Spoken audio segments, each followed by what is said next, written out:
Annie. I know you don't want one, but you deserve one. So Well, good afternoon, you've done everybody. a lot of them. I'm Sarah Claflin. I'm the Education and Communications Manager for the museum. Welcome. I'm here to welcome you today to the Exercise for a Quiet Eye with Dr. Annie Storrs session today. Just so everybody knows, this will be recorded and later available on YouTube. The session is going to last about 50 minutes. I'm giving a brief introduction and then I'm going to hand it over to Annie for the rest of the session. Please use your chat feature if you have any questions. I know she's going to open it up so everybody can participate, but if you want to type in the chat, I can facilitate those questions to her. And when we're in the midst of the exercises, and I say, who wants to volunteer? Just feel free to unmute and talk. Mm-hmm. So today, Annie is going to present Exercise for the Quiet Eye. She's a museum educator, scholar, and art historian, and she's going to use imagery from our current exhibition, Nobody Somebody, the Daniel Loomis Valensis exhibition, and some from our collection. She's also going to talk about critical responses and forming those critical responses subjectively or objectively. So without further ado, I'll hand it over to Annie and we can get started. Okay. Hello, it's nice to see everybody. I recognize some faces and I see a number of new faces. And because I see a number of new faces, I hope you'll bear with me while I fumble a little bit so I can see more of them. There we go, more people have come in. Let's see, we have now done 3 or 4 sessions of exercises for the quiet eye for each semester at UNH for, I think this is the 3rd year finishing. And this one's kind of special. It's a little bit focused and it's not exactly classic EQE for those of you who've been to another one. It has some components, but we're gonna do something a little different. So we're gonna look at ways of looking at and responding to works patiently, giving yourself time to gather your thoughts, and then to share your responses, objective responses and subjective responses, especially in situations like in crit for a class, or if you invite a group of artists to your studio and ask them to really be straightforward about what they're thinking about your work, or any situation in which artists and audiences meet each other. And so I've adapted what we would normally do a little bit that way. In every session, we used to have a tradition of starting with some quiet time, just looking at a work of art. So, oops, a moment. There we go. Not get centered.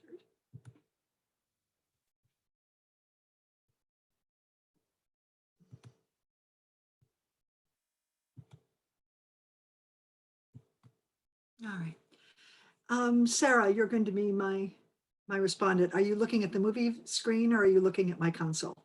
Your console. All right, then we will switch over.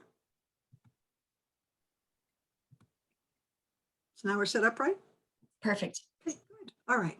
Then the spirit of Exercises for the Quiet Eye is to be slow and open to whatever experiences you have while you're looking. I'll give a very brief introduction in a minute, but I thought we would start by simply being patient and being open to whatever responses you might have while looking. This is one of the pieces in the exhibition, and I'm just going to be quiet for a couple of minutes and give you a chance to explore.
Okay, that was just shy of 2 minutes.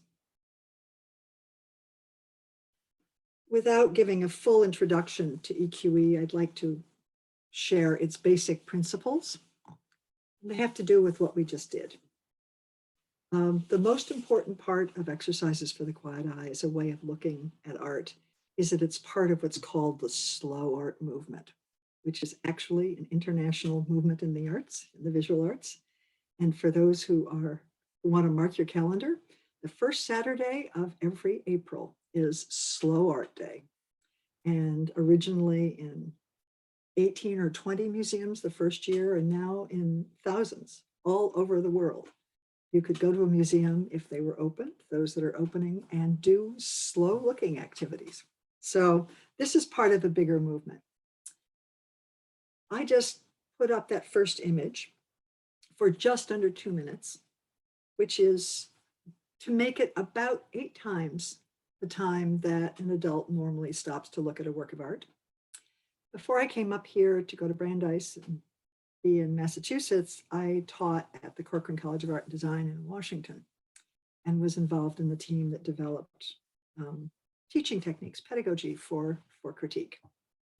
And I noticed as the visitor in most of those studio classes that when it was time to look at each other's work and share reactions and suggestions and so on, that it was very seldom that a work of art got as much of it as a minute of quiet looking before responses were asked for.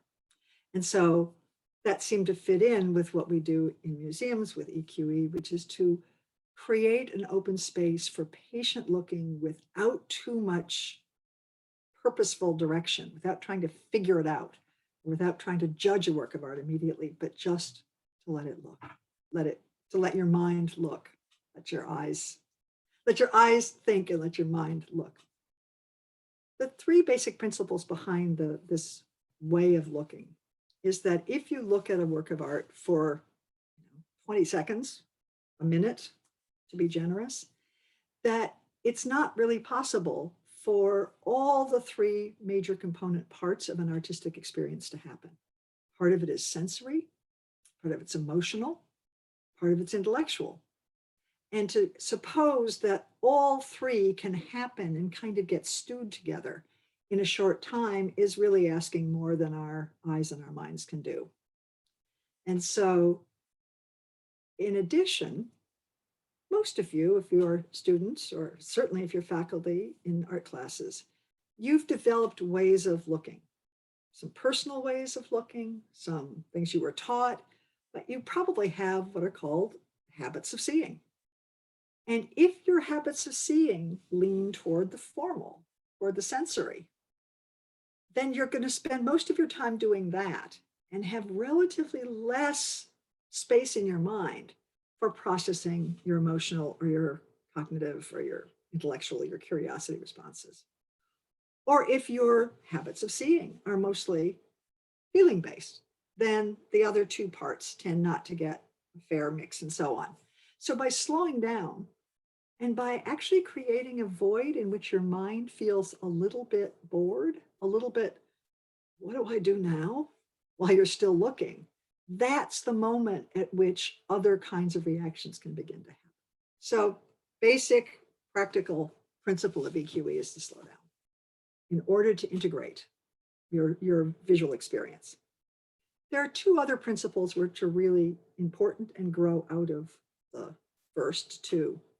One is to develop a tolerance of ambiguity. All of us in especially our higher education culture, tend to want to figure things out really quickly and tend to think that the reason that we're doing higher education is so we can solve the puzzles and answer the questions as with a premium on quickness. So by developing a tolerance of ambiguity, it makes it possible to look at a work, to experience a work, to not be sure what you're looking at or how you're responding to it, but sticking with it and letting that suspension in a place of not understanding go on as long as it's useful and as long as it's possible. And then the fourth really important principle is not just for artists and people in art classes, but is sort of the core of the human experience of art that we share in our culture broadly speaking. And that is to try to develop an I-thou relationship with a work of art. Now, the expression comes from a famous philosopher named Martin Buber from the 20th century, but it's a pretty ancient idea. It is the same concept as that which we mark in a yoga class with namaste. It is the recognition of the humanity in me. The humanity in me, recognizing the humanity that's embedded in the work of art, put there by the artist and met there by your experience. So that the humanity in you sees the humanity in the work of art, and the humanity in you is enlarged by that work of art, and the humanity in the work of art is enlarged by your experience of it. If you can do that, if you can look at a work of art as a piece of human expression, it gets past something, the opposite, which would be the I-it relationship. I am looking at it, and that work of art is a thing. So I encourage you all to develop an I-thou relationship with the work of art. And that's what we're going to play with a little bit in the first couple of exercises. In a crit in a classroom, in a critique in a classroom, you also have a relationship with the other students or the other artists. That's actually not what I'm speaking about right at the moment. But the capacity to look and find a sort of deep core of expression that comes out of a work of art, even if the artists were not present, and especially even if you didn't know who the artist is. So those are the kind of philosophical premises. There's some basic ground rules to EQE, which are that to the extent possible on Zoom, if we were in a gallery, this is a picture of Kingston Gallery, and I swear that is not a posed photograph. That is a candid photograph of a bunch of visitors at the Kingston Gallery looking at works of art.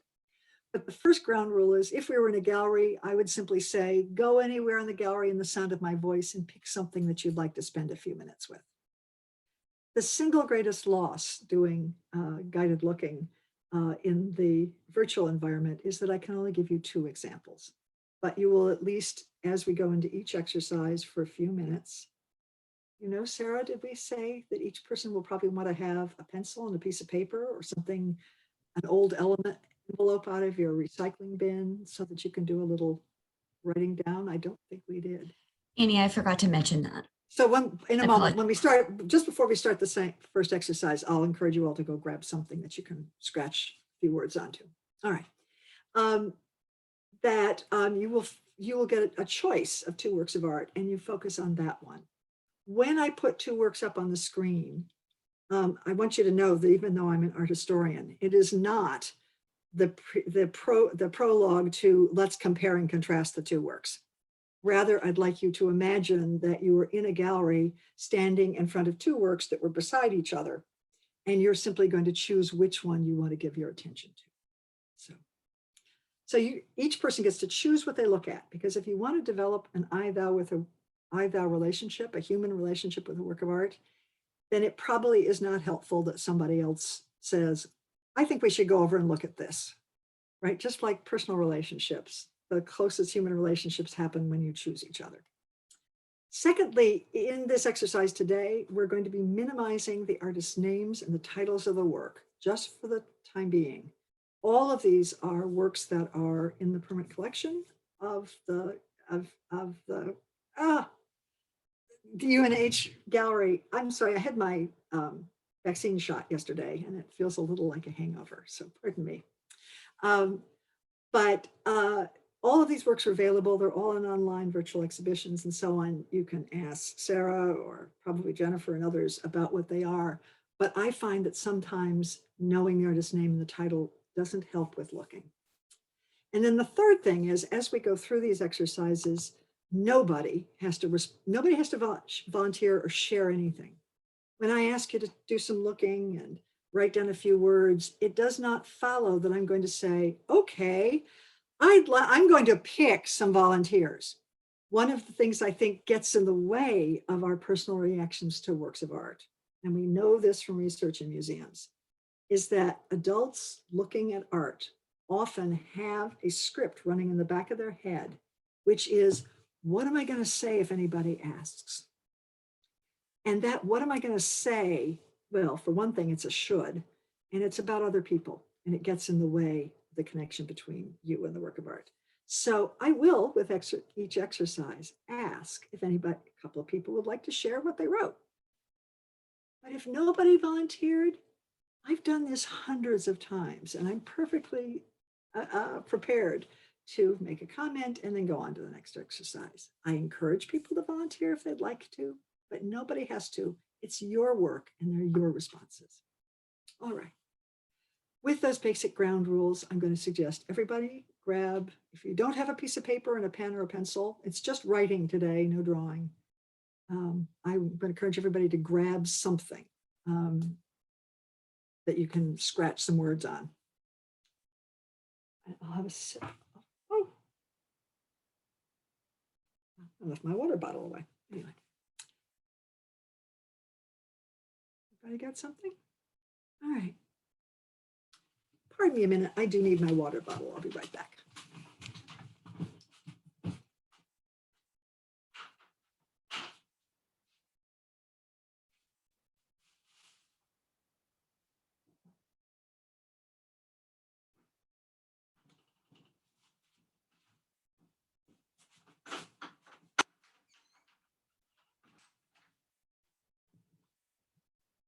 Sorry, I prepared it, but left it on the stairs.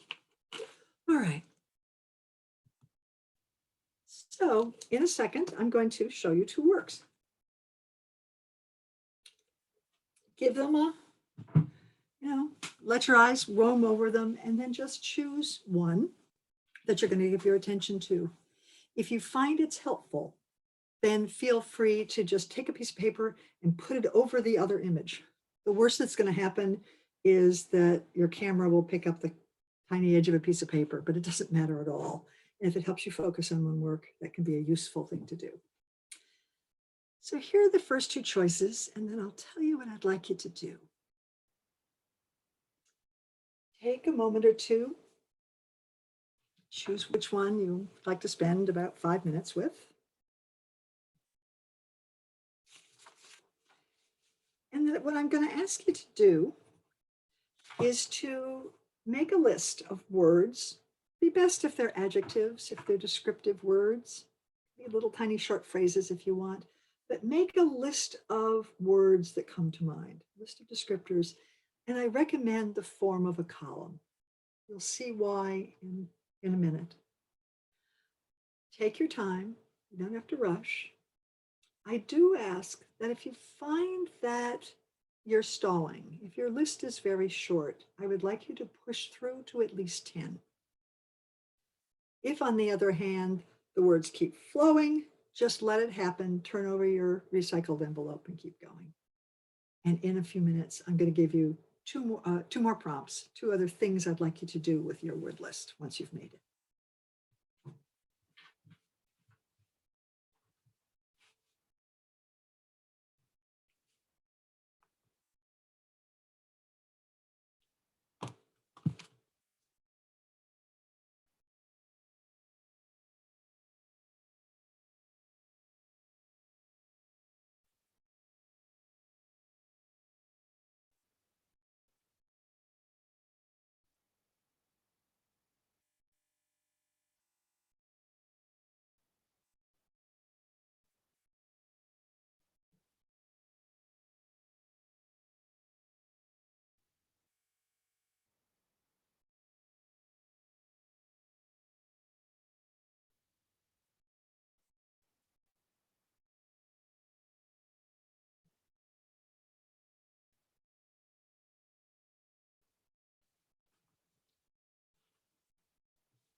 If you find that you're getting to a stalled moment, just close your eyes for a minute, kind of look inside your eyes. Actually can help a little bit. And then just open them up and see if more comes to you as you're looking.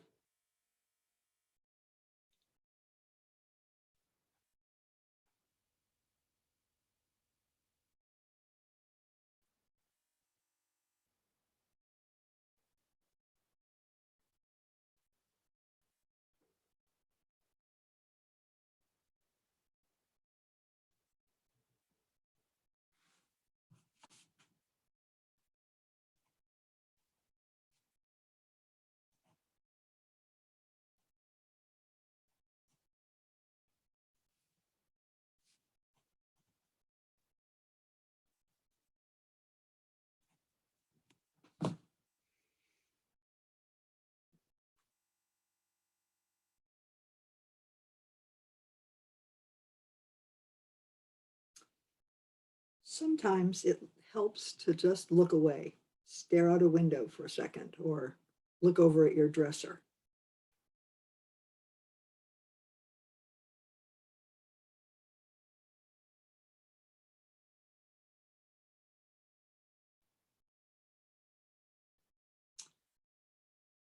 And we'll give it another minute or so, and then I'll ask you to do 2 more things with the list. Those of you who've left your screens on, thank you, because just like a teacher in a classroom, it gives me some sense of who's still engaged and who's waiting. And that's very helpful.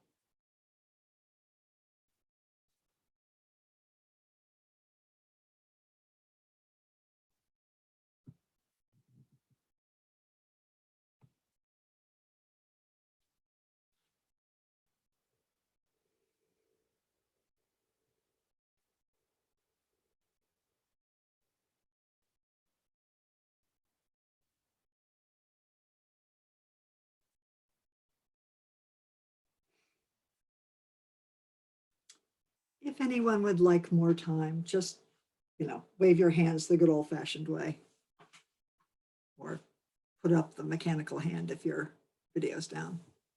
All right. All right. And what I'd like you to do now is to read down your list slowly. And as you are, pick the 3 words or quick phrases you've written that seem the most significant in terms of your response to the work of art, that say the most about what you saw and what you were thinking or how you were responding. Now, whatever length the list, circle 3.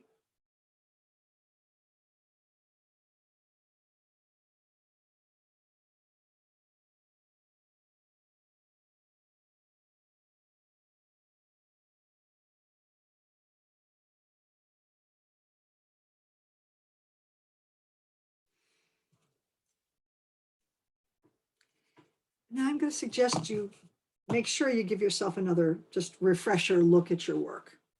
So you're going to be looking at the word list again in a sec. Just look up again and notice it. And then what I'd like you to do is read down your list again pretty slowly. Give it time. And at the point in your looking, if you can remember how it felt, at the point in your looking where it kind of started to stall out, or you found yourself repeating yourself, or it seemed like the words you were reaching for were kind of far-fetched. At that point, or you only continued because I told you to, right? At that point, I'd like you to put a line through the list between the words. It's entirely possible the line is at the very top or at the very bottom, but generally, it is somewhere in the middle. So give that a minute.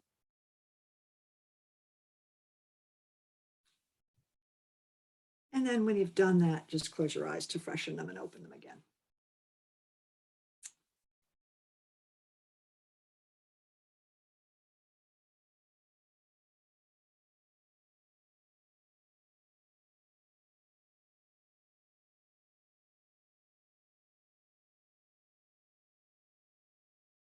Stretching your eyes for seeing is just as fatiguing as it would be to suddenly add a whole lot of reps to an exercise program.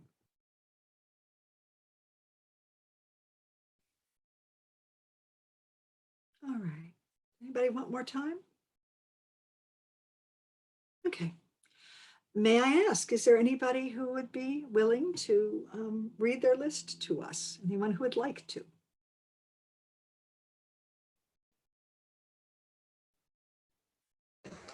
I can. Um, Who are you? I haven't found you yet. I'm Katie. Katie, how are you? Thank you for doing that. Just I'm read good. the whole list. Okay. Fancy, genuine, put together, vibrant. Oh, forgive me, Katie. Which work did you choose? Oh, the ones with the shoes. Okay, thank you. I just said fancy, genuine, put together, vibrant, aesthetically pleasing. And then I kind of crossed out genuine because I feel like it is taken like Well, just read the list first and then tell us how it came to be. Is that I think fancy was like my first word to kind of put it all together because they just seem vibrant and yeah. okay? And on your list, did you put a line somewhere where your reaction stalled out? Yeah. Like Okay, this do you mind just read me the list, read us the list. Tell us where the line is and keep going. Okay. Fancy, and then I put a line through, and then put together, vibrant, aesthetically pleasing. Okay, thank you so much. Appreciate it. Anyone else would care to read your list for us?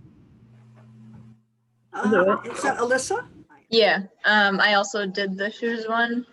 Okay, good. Do you want me Just to read us the list? Read Okay. the whole list. Yep. I said friendly, casual, shopping, social, exciting, threes, question mark, mess with the shoes, like focus on the mess with the shoes, fleeting moment, materialistic, conversation, and summer. All right. And what 3 words did you circle? I circled fleeting moment, conversation, and the focus on the mess with the shoes. That's kind of more of a phrase, but yeah. Okay.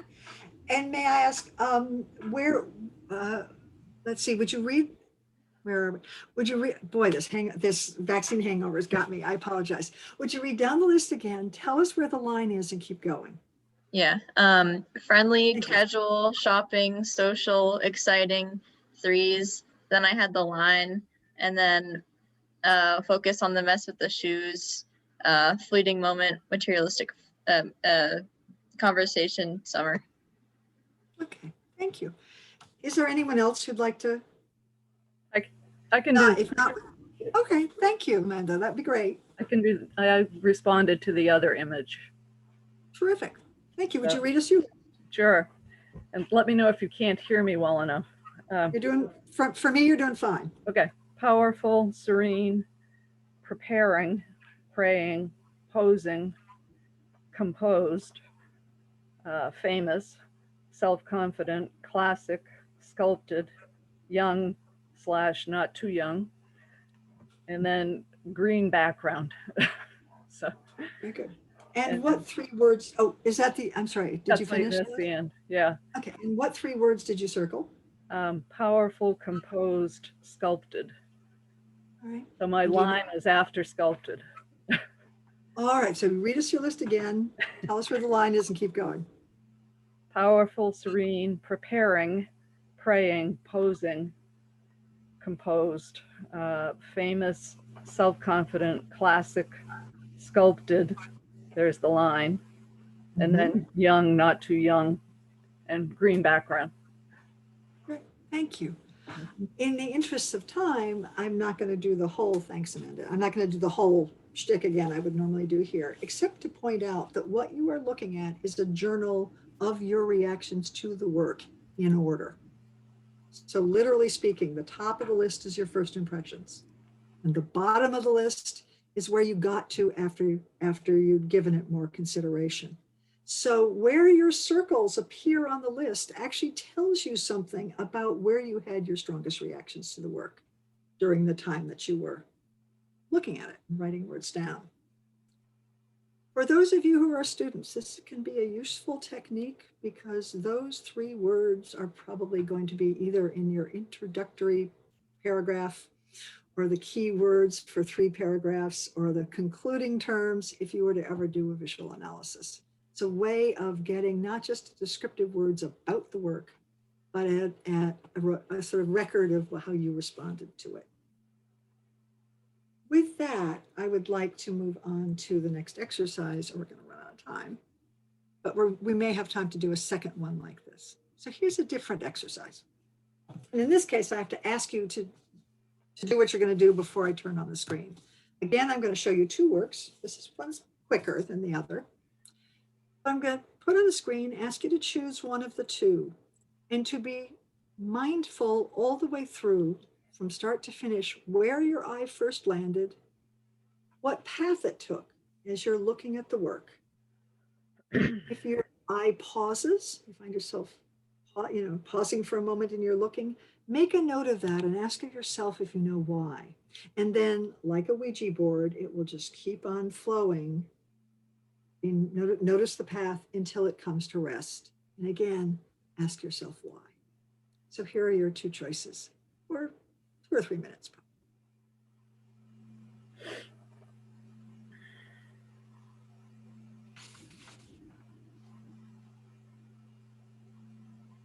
If you find it useful, you can just keep your pencil running. You can kind of draw the path your eye's taking, but don't stop and pay too much attention to the paper.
Whenever you find that your looking has come to rest, just do whatever you would do in a classroom so that your teacher could tell you were ready. Do your whatever it is. Would anyone like more time? All right. May I ask if there's a volunteer, possibly we'll have time for 2, someone who would describe to us the path that their eye took? Is that Julian raising your hand? Thank you. Yeah, I focused on the left photo and I found my eye reading right to left, usually rather than reading left to right. And I really focused on the bright spots and then followed down to the open window. And each step I looked at the window more carefully until I arrived at the really dark abyss of the door. And my eye kind of stopped there for a minute to try and see what else I could see inside the door. And is that where you came to rest finally? Yes. Well, thank you.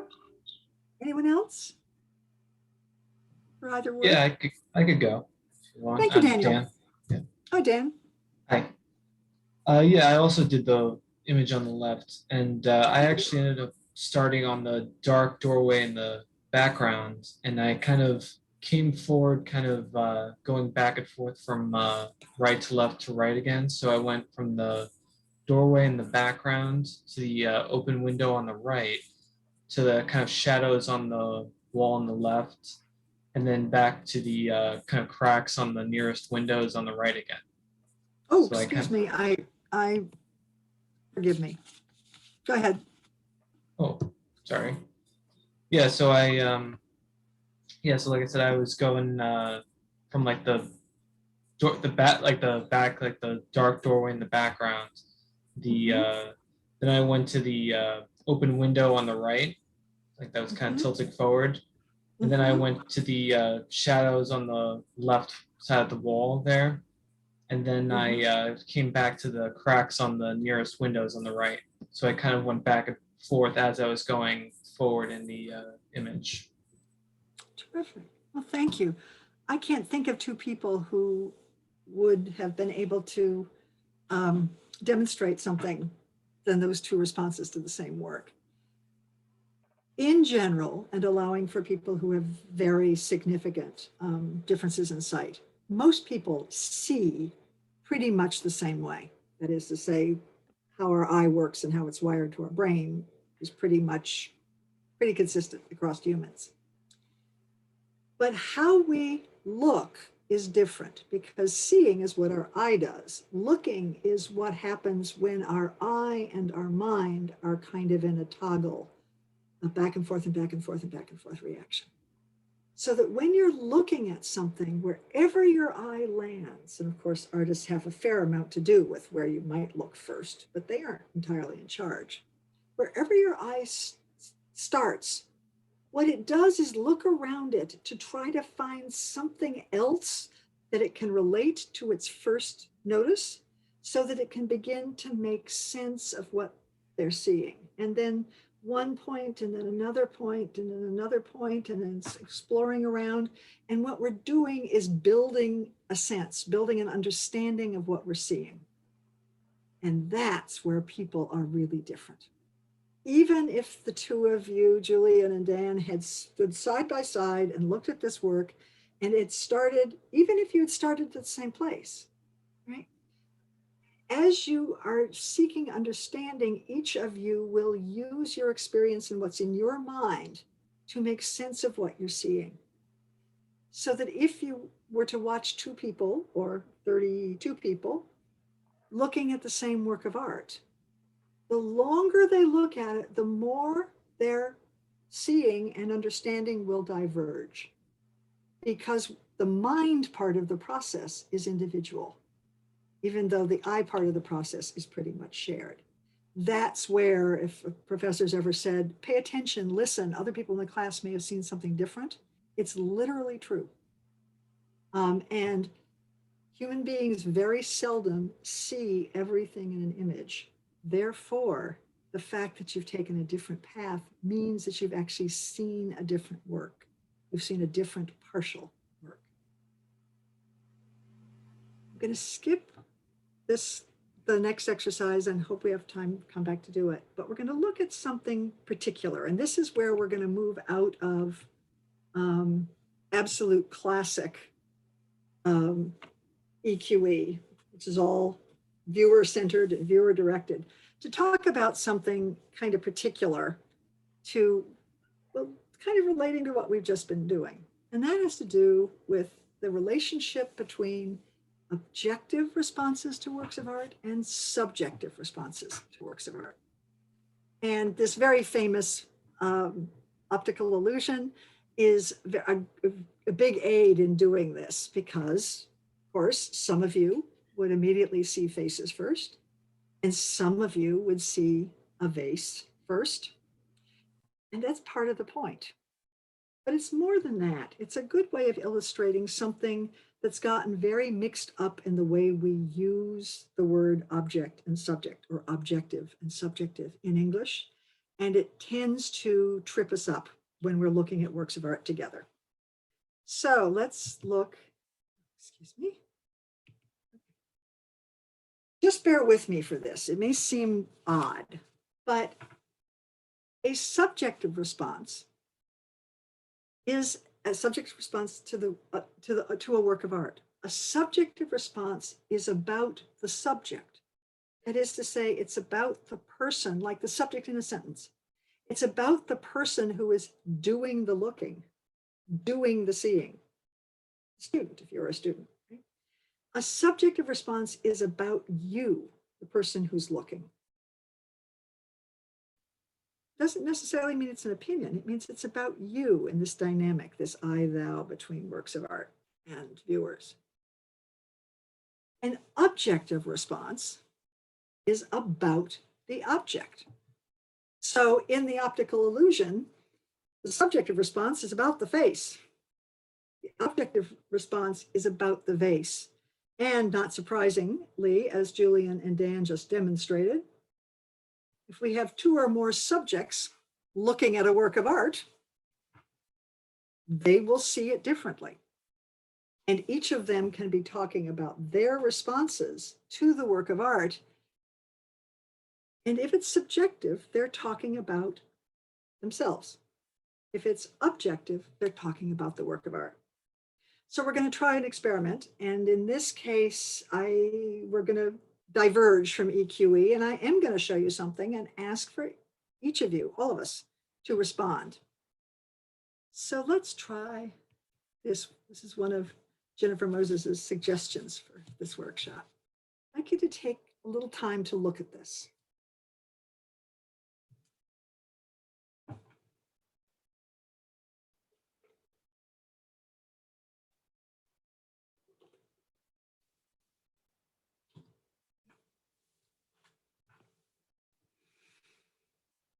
Don't rush. If you want to, generate adjectives in your head. If you want to, pay attention to the path that your eye is making. Do whatever you're used to doing, looking at a work of art when you're just being introduced.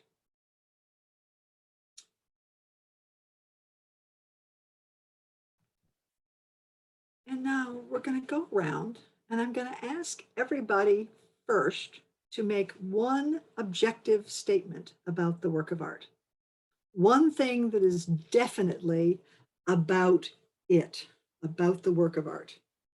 And then we're going to go around a second time, and I'm going to ask each of you to make one subjective statement about the work of art. All right? Sarah, what's the easiest way to do this? Shall I just look at my screen and ask, well, as I see their names? I'm getting my cursor back so I can do that. Woohoo! It's gonna be harder than it looks. Hang on. Sure, Annie, or you could just ask people to chime in politely. All right, I think I'm going to start with a couple of people just to get us going, which will be Amanda, Rick, and Matthew, just to get us started. And I'm afraid Okay. that I may have just chosen faculty, but anyway, they're the people closest to me on the screen. And then I'm going to ask you to chime in, but I would like everybody to make one statement. So Amanda, and then Rick and Matthew. One objective statement about the work of art.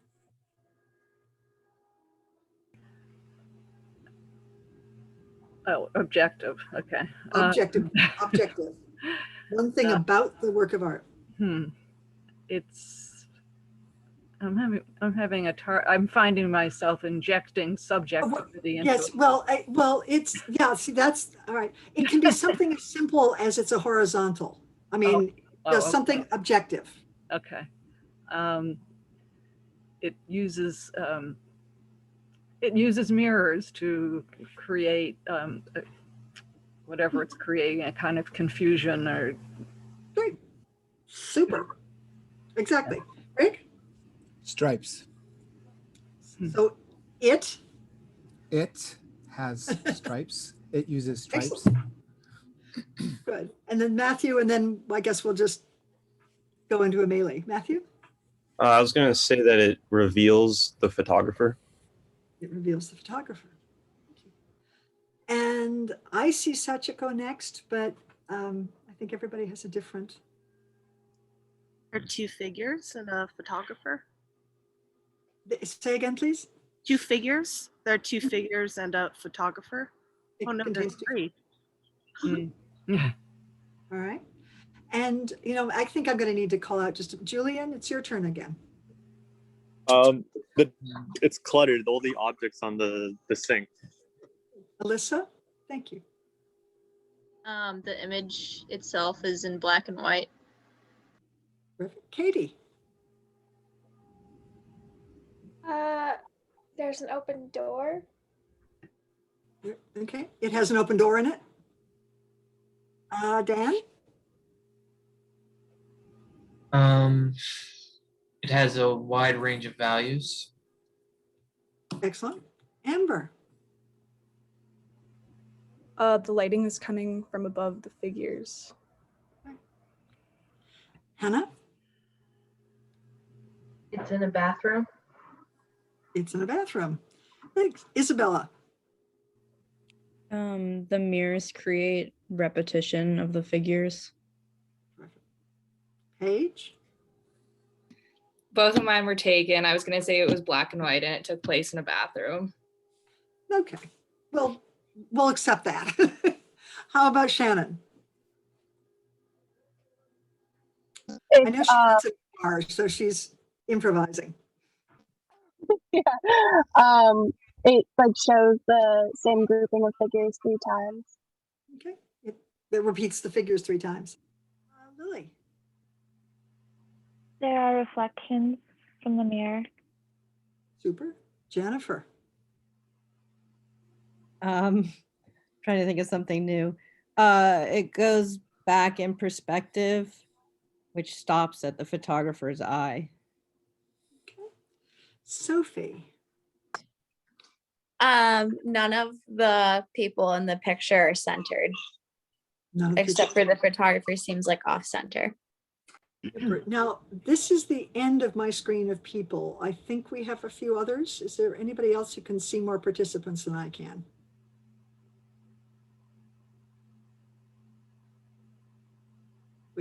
Have we heard from everyone? I haven't gone yet. Oh, okay, excellent. Now, see, more people popped up. Angie and then Emma. There's a lot of depth in the picture, I think. A lot of depth. Emma. I was just going to say more generally, it's figural and architectural together. It's figural and architectural. Okay.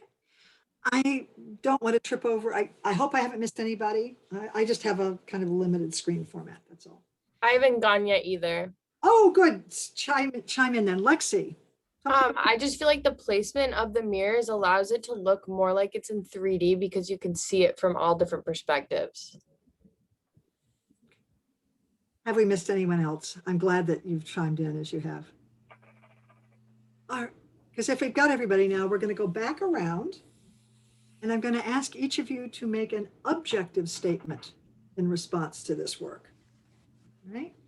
And to be fair, we're going to go back around, starting with the people who were at the end this time. So Lexi and then Emma and then Angie. You get to go first this time. A subjective statement. And I'm going to reserve the right to hop in to help sometimes. So something that is about you in response to the work.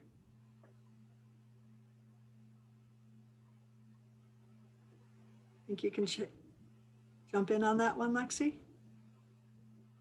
Would you be able to clarify maybe on what you mean by that? Okay. Well, try to start with the word I.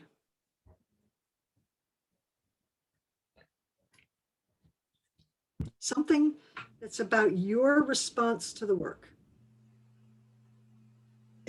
Honestly, I'm not really sure on this one. All right, well then we'll come back if you'd like. Okay. Is there someone who'd like to take a stab? Someone who's got the idea of that's going to be happening and who would like to take a stab? I can give Jennifer's going to jump in. Oh, I was just going to say, I feel really uncomfortable looking at this. I feel really uncomfortable. Another one? I immediately want to know what's happening. It immediately makes me want an explanation. Good. Kind of, there's an urgency in it, right? Yeah. Some others, why don't we just jump in on these? But try to start with the word I. It'll really help. I find it really jarring, especially as you can move back in perspective, like the interaction happening and the photographer just standing in the background watching it, especially as you find it like more vicious as you spend more time with it. And others. I feel it's pretty disturbing. Right. I find it disturbing. There you go. Yeah. I feel as though there's some power issues here, that somebody's being threatened and someone is threatening. Anyone else? Let's see if everyone can come up. I feel like there's a lot of pressure. Like looking at the picture, I feel like I can see like the force that's on her from both the mirror angle and like the direct angle. And notice that you said something really key. You said, I feel, as in I feel it, not just it's there in the picture. Yeah, it's like so direct that you almost feel what she's going through personally. Thank you. Julian, I think you've had your hand up several times. Yeah, I just feel very embased, like I'm just submersed into this very intimate experience, and I think I've been to the museum and seen the other two photos, and it's just very, I'm in it. I'm with the photographer's eyes in this one. Anyone else? See if everybody can do one I statement about this. I would say I feel confused by like somewhat of like an optical illusion, I feel like. Mm-hmm. Any others? I want to. Oh, sorry, you can go. Oh, I want to know if it's staged. I felt I can answer that question before we move on. This is not staged. But you don't need to answer it. No. Okay. Sorry, Amy. Yeah. There's plenty of time in a few minutes. Alyssa? I feel as though it's threatening, and like the photographer seems concerned, but the fact that she's still taking the picture, it seems like she's like a bystander, or it's like a stressful situation, but something that's like accepted, but even though it's not the best. In like a similar vein, I kind of feel almost like voyeuristic, just kind of like looking at this, watching this. Right. Right. Thank you. I want to know what the relationships are. You want to know what the relationships are between the people? Mm-hmm. Have I missed anyone who'd like to put in an I statement? I would like to know when it was taken. I'd like to know when it was taken. I feel like the clutter of the counter adds to the chaos of the scene. I missed anyone? I feel a sense of frenzy when I look at this. By going around twice, can you feel there's a little difference between it's like this and I'm responding in this way? There's definitely a relationship between these two, but they are different statements. So let me try this. Suppose I were to say,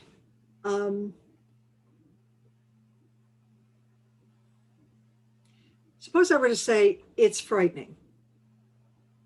Objective or subjective? Subjective. Objective. I feel threatened when I look at this. Objective or subjective?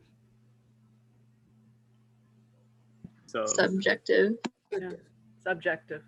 Much of this I-thou relationship, much of understanding what's happening in your response to work is being able to tease out mindfulness a little bit. What's in the work and how am I responding? What is it contributing and what am I contributing? So let's take this in a slightly bent angle. Can I just ask the first statement of it's frightening, I think that's a little bit subjective too. I'm frightened is subjective. But it's frightened, isn't that like a, and that's not, I don't think that's necessarily about the work. Well, let me try this. It's no good. Objective or subjective? Subjective. Objective. It is a statement about the work. It can be argued. It can be doubted. It can be debated, but it's making a claim about the work of art. It's no good, or it's a weak example of the artist's work, or it ought to be bigger. Those are all objective statements. And we expect to be able to defend objective statements with objective evidence, as in, oh, You think it's weaker than the artist's usual work? Show me, point to me, show me what you see that makes you say that. Which is different from when I started out with negative, right? It's no good. How about I don't like it? It's subjective, obviously, right? But it's about me, right? And part of what gets confused in crits and where it can be helpful if you tease them out is when are you making a statement that you are confident is about the work? And when is it that you are making a statement that's about your reaction? Your reaction is incredibly important, but it's different if you're saying it's horizontal, or it reminds me of I think of my grandmother when I see this. What you're looking at is sort of how much of what's being said is embedded in the work, and how much is it is embedded in the shared, in your human experience that recognizes it. Which leads to a really important point.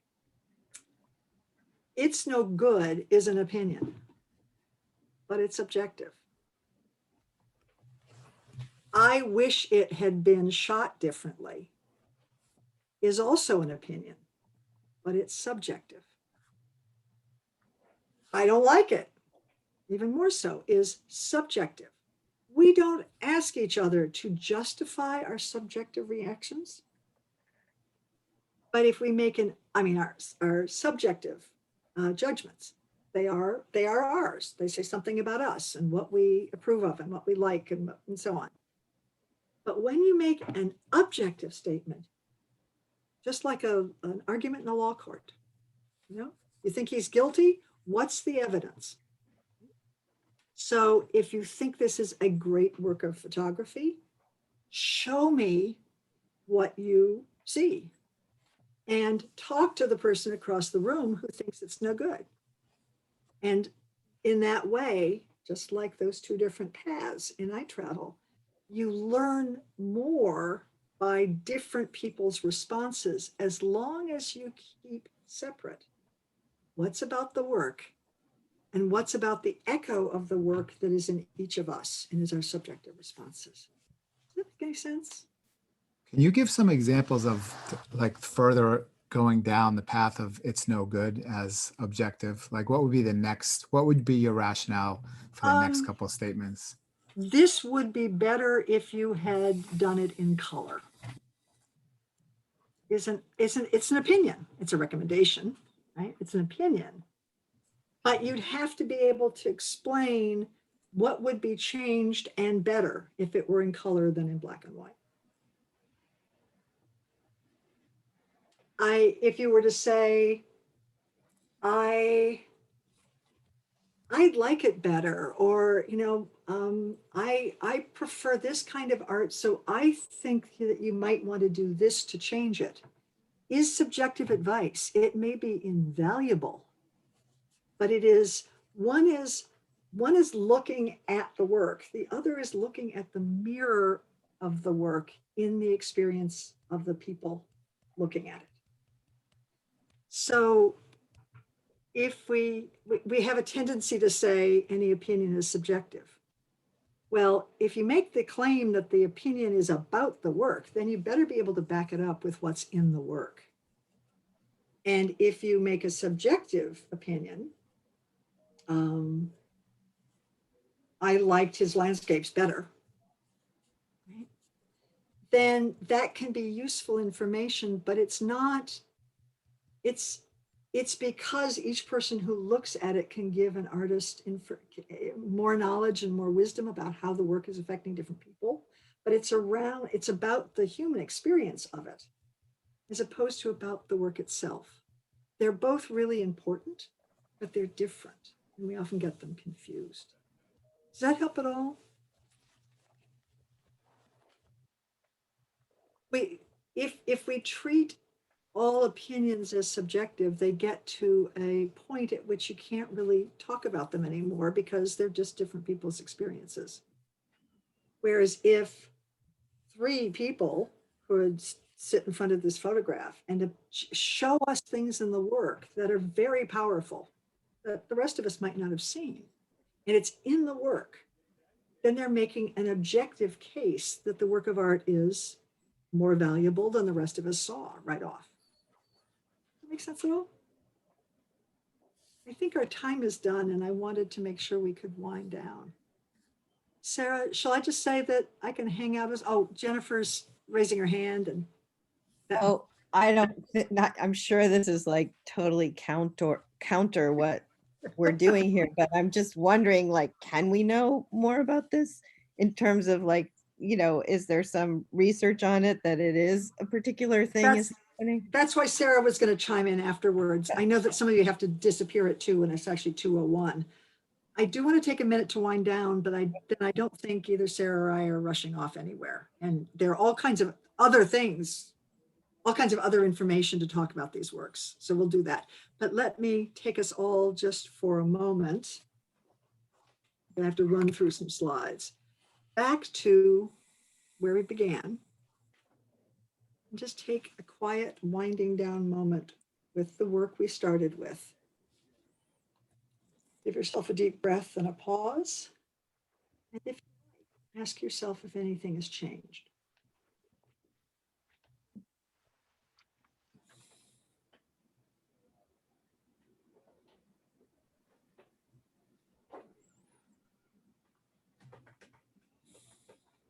And it'll be a short minute, but then I'll say thanks and relieve you all who want to leave, but take a minute.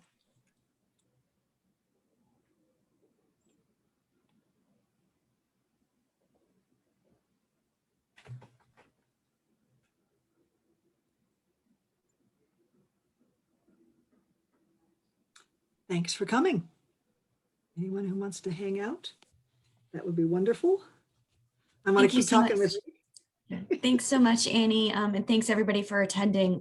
We're going to be giving another workshop on March 25th with Annie, I believe at noontime. So I will send you out some follow-up paperwork and some notes from Annie and also that information. So thank you so much. And we can certainly hang out here for a few more minutes if somebody wants to speak to her one-on-one, but otherwise I'm very grateful for everybody who showed up today. I hope you have a wonderful day.